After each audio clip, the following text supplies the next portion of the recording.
They said it's the most significant theatrical experience in the history of the American theater.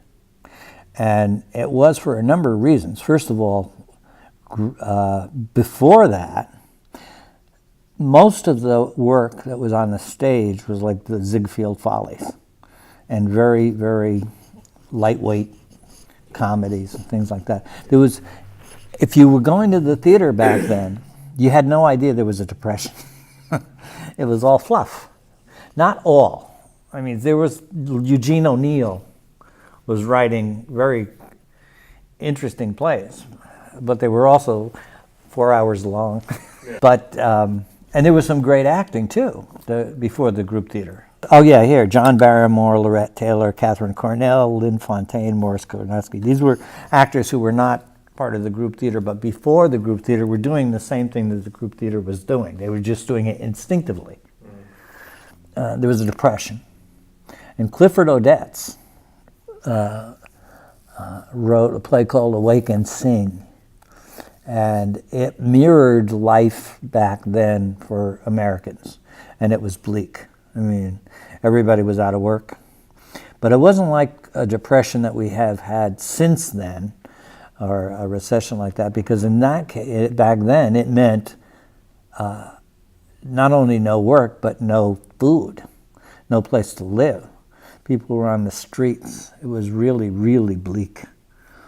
And the group theater said, well, we've got to show that. We've got to show that that's where we are. And by doing it, they helped change it. But the personality conflicts were with Strasberg versus Stella Adler. You know, they were at each other's throat throughout the whole thing. And as it says in the book, she went over to Russia, Paris actually, talked to Stanislavski, and he said, well, wait a minute, my second book. The second book said, forget everything I wrote in the first book. Basically, you have to change. You can't stick to one thing. That's what I was looking at back then. And then as I saw how it corrupted, how it didn't work, I moved on to imagination is more important than taking from your own personal life. So the second book came back and validated everything Bobby Lewis was teaching. And yet, Strasberg said, no. I like this. I've based everything on this. I don't do the Stanislavski method. I do the Strasberg. I don't do the system. I do the method. And that's how the method began. And Marlon Brando became the symbol of the method. And he never would accept that title. He said, I'm not a method actor. Because he, having studied with Bobby Lewis, knew that, no, I'm not delving into my personal, I'm using my imagination. And the fact that I mumble, because that was the stereotype, he's scratching and mumbling. That was that part, was appropriate. That was the style that was necessary for A Streetcar Named Desire, to mumble and scratch. He said, but because that was my greatest known role, I became stereotyped as the mumbler and the scratcher. But he did it as Colonel Kurtz too. Yeah, he did so many other things where he didn't mumble or scratch. He said because the style was appropriate for the other things, and yet people clung to the stereotype. Yeah. And that's why Meryl Streep is so interesting, because she plays all kinds of different styles, from Thatcher, and to Sophie's Choice, to that movie where she, with Goldie Hawn, where her head goes around and death becomes her. She can do anything. Defending Your Life, that was a great movie. Yeah, with Albert Brooks. Albert Brooks, yeah. Wonderful. So all of that mattered. In the classes, I taped everything. I taped all of the classes, all the rehearsals, and that's how I wrote the book. So that in the last 2 chapters, when I go through what he taught in the classes, those are right out of his mouth. Those were what you got. And he starts with the relaxation, how a lot of actors don't get cast because they go to an audition and they haven't gotten the tension out of their bodies. So the tension they bring in affects the characterization they're putting forward. If you come in and you've got all this tension in your shoulders, they're going to say you're not right for the part because you have this look. Whereas if you're completely relaxed, you can adopt any characterization that you want. So he said the first thing you have to be able to do is to get rid of the tension so that you use what is appropriate and not what you're bringing simply because you're tense. And he said that was the number one most important thing. Second was the imagination, as I said already. And then the style, having whatever the piece is, it has to be, what you're doing has to be appropriate to it. He was very much against the directors who basically put their own imprint on the piece. Peter Sellers, not the English actor, but there was a director who used to do all these productions that were, like he'd do Cleopatra in a diner. And Bobby Lewis thought that's just showing off your imagination as a director and not really being appropriate to the piece. Not that you couldn't modernize it and do it in modern clothes and stuff like that, as long as you kept the basic appropriateness of what was there, what your intention is in a role. In other words, find the action that you have to bring in, and that will create in you what will make the emotion come.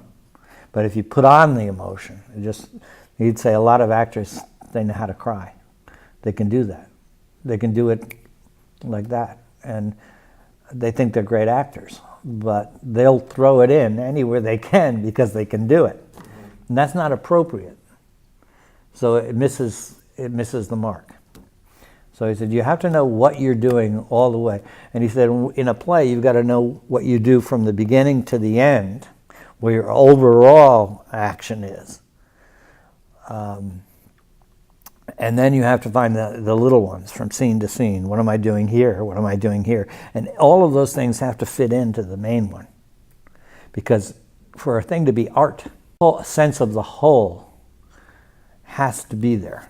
If it's not there, it's not art. The other thing he talked about was sense memory. That means like if you're an actor and there's a painting on the wall, it's supposed to be Rembrandt. And it's not. And maybe far away it can kind of look like one, but when you're close, it doesn't look like Rembrandt. Because it's actually built so that it can look that way along in the theater. But the artist has to see the actual Rembrandt. So has to have a memory, a sense memory of what the actual might look like. So that if I'm looking at it, I can imagine that I'm actually looking at a Rembrandt, as opposed to looking at it and seeing what it actually is.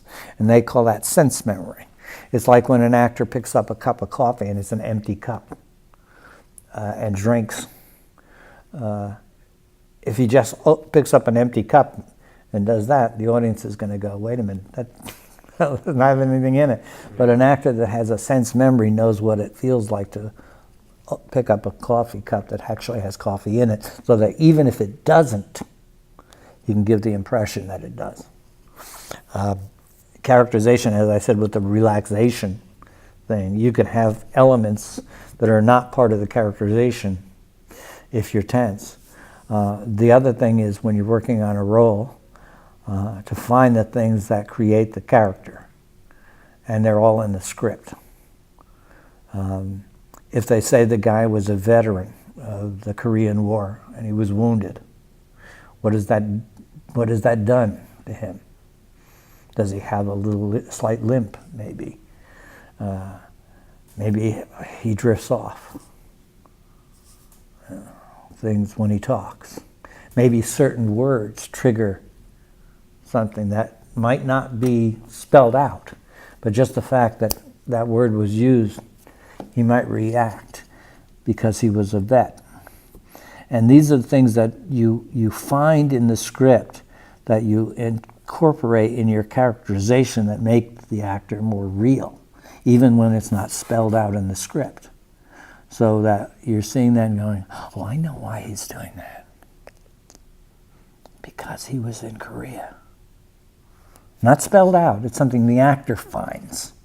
The director doesn't give it to him, the script doesn't give it to him, but the actor finds it. It's in the script, but he uses his imagination to think, what would that do to him that would affect the way he acts and responds? It's fascinating stuff. Marking the script. He taught us how to mark a script.